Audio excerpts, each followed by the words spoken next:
नमस्कार, आदाब, जय भीम, सत श्री अकाल। मैं हूँ माजिद सिद्दीकी और आप देख रहे हैं फोकस हिंदुस्तान न्यूज़ चैनल। आज की ख़ास खबरें सब्सक्राइब करें, लाइक करें, शेयर करें। फिर आऊँगा एक ताज़ा खबर को लेकर माजिद सिद्दीकी।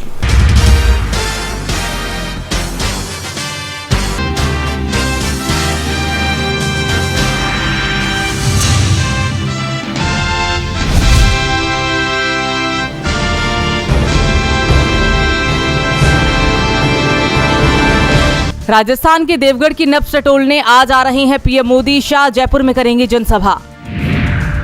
राजस्थान में आज थम जाएगा चुनाव प्रचार का शोर। 25 नवंबर को डाले जाएंगे 199 सीटों के लिए वोट। 3 दिसंबर को नतीजे होंगे घोषित।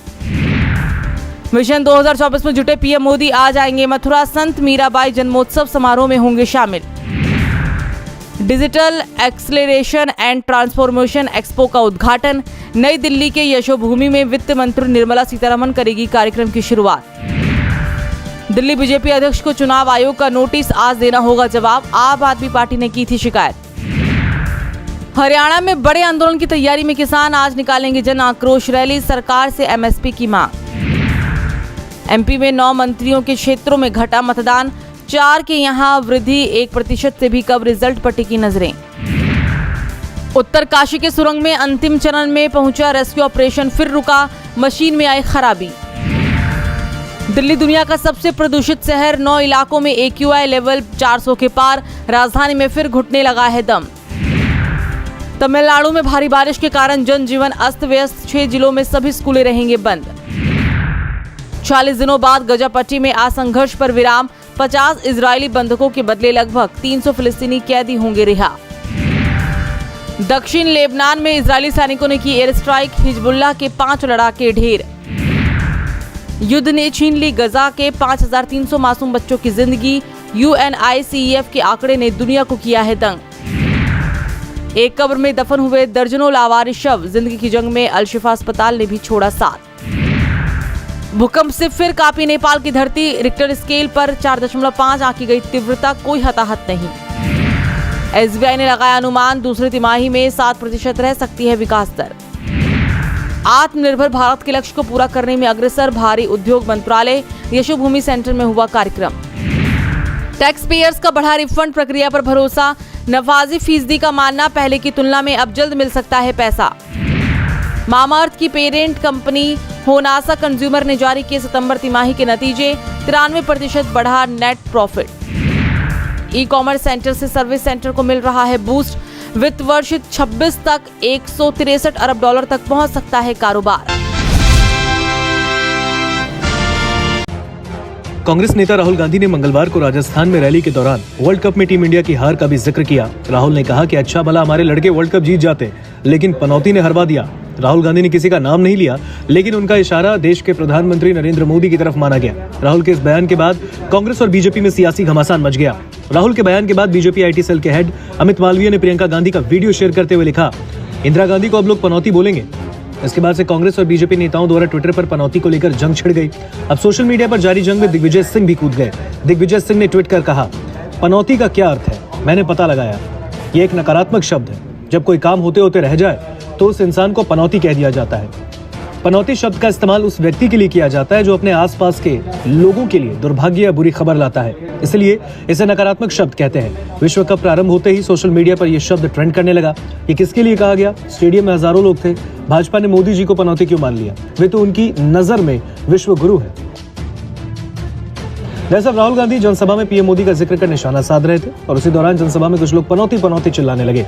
इस पर राहुल ने कहा, अच्छा भला हमारे लड़के वर्ल्ड कप जीत जाते, लेकिन पनौती ने हरवा दिया। टीवी वाले ये नहीं कहेंगे, लेकिन जनता जानती है। इसके बाद राहुल गांधी फिर पीएम मोदी का जिक्र कर निशाना साधने लगे। याद है? हाँ, क्या पनौती पनौती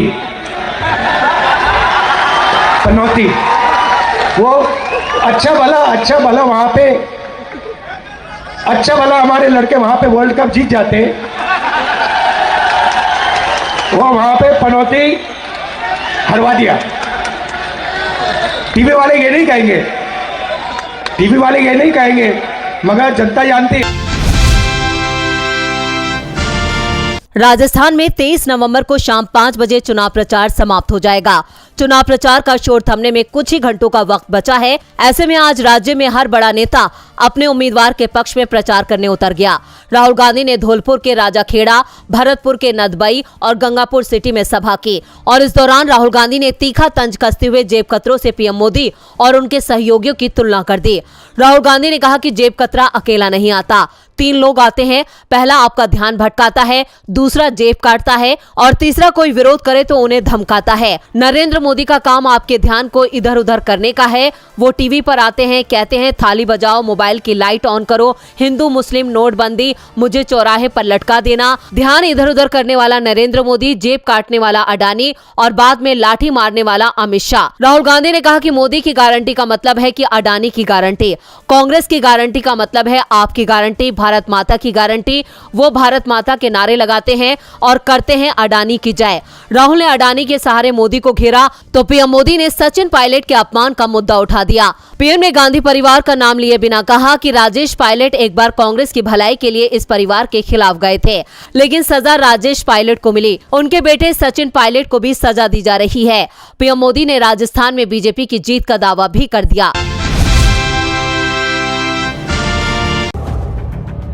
पीएमएलए यानी धन शोधन निवारण अधिनियम के कुछ प्रावधानों को लेकर सुप्रीम कोर्ट में सुनवाई जारी है। इस बीच बुधवार को अदालत में बेंच की सदस्य रही जस्टिस बेला एम त्रिवेदी और सीनियर एडवोकेट कपिल सिब्बल के बीच तीखी नोकझोंक हो गई। त्रिवेदी के अलावा जस्टिस संजय किशन कौल और जस्टिस संजीव खन्ना भी बेंच का हिस्सा है। दरअसल जस्टिस त्रिवेदी ने सिब्बल के राजनीतिक करियर को लेकर सवाल पूछ लिए। उन्होंने कहा कि जब पीएमएलए लागू किया गया था तब सिब्बल विपक्ष में थे या सत्तारूढ़ पार्टी का हिस्सा थे। एडवोकेट कानून के खिलाफ बात कर रहे थे। पीएमएलए को साल 2002 में संसद में पास किया गया था, लेकिन 2005 में इसे लागू किया गया। उस दौरान देश में कांग्रेस की अगुवाई वाली यूपीए सरकार थी। खास बात यह है कि तब सिब्बल सत्तारूढ़ गठबंधन का हिस्सा थे। उन्होंने कहा कि मैं 35 सालों तक विधायक रहा, विपक्ष में भी रहा, मैंने कभी भी ऐसा कानून नहीं देखा। इस पर त्रिवेदी ने सवाल पूछ लिया, साल 2002 और 2005 में क्या आप विपक्ष में थे? सिब्बल ने कहा, हो सकता है इसे एक पार्टी ने लागू किया हो और संशोधित किया हो, लेकिन हमने कभी नहीं सोचा था कि इसे इस तरह लागू किया जाएगा। जो लीडरशिप पूछ रही है वह विवादास्पद है। जस्टिस त्रिवेदी ने कहा कि मैं बस यह पूछ रही हूं कि क्या आप उस साल विपक्ष में थे? तब सिब्बल ने जवाब देते हुए कहा कि इसका असर काफी बड़ा है। इससे मिलने वाली शक्तियों के चलते यह हमारे देश की राजनीति पर असर डालता है और यह खतरनाक है। जस्टिस त्रिवेदी ने समन को लेकर भी सवाल पूछे। उन्होंने कहा कि समन में आपके गवाह के तौर पर भी बुलाया जा सकता है। हो सकता है कि आप आरोपी के बारे में कुछ जानते हो। समन कैसे अनुच्छेद 21 का उल्लंघन करते हैं? अब आपको जानकारी देने के लिए कहा जाता है तो क्या यह जीवन और आज़ादी से आपको वंचित करती है? इस पर सिब्बल ने कहा कि लेकिन मुझे यह पता होना चाहिए कि मुझे क्यों बुलाया गया है। सीआरपीसी के हृदय में आज़ादी है और जब हमें सीआरपीसी की धारा 161 के तहत बुलाया जाता है तो हम गवाह कहलाते हैं। लेकिन यहाँ कुछ भी स्पष्ट नहीं है, क्योंकि मैं मेरे संवैधानिक अधिकारों का इस्तेमाल नहीं कर सकता, क्योंकि मुझे नहीं पता कि मुझे क्यों बुलाया गया और मुझे गिरफ्तार भी किया जा सकता है। गौरतलब है जस्टिस कौल, जस्टिस खन्ना और जस्टिस त्रिवेदी की पीठ कुछ मापदंडों पर 3 न्यायाधीशों की पीठ द्वारा 27 जुलाई 2022 के फैसले पर पुनर्विचार में अनुरोध वाली याचिकाओं पर सुनवाई कर रही थी। उस फैसले में शीर्ष अदालत ने पीएमएलए के धन शोधन में शामिल संपत्ति की कुर्की, तलाशी और जब्ती की ईडी की शक्तियों को बरकरार रखा था।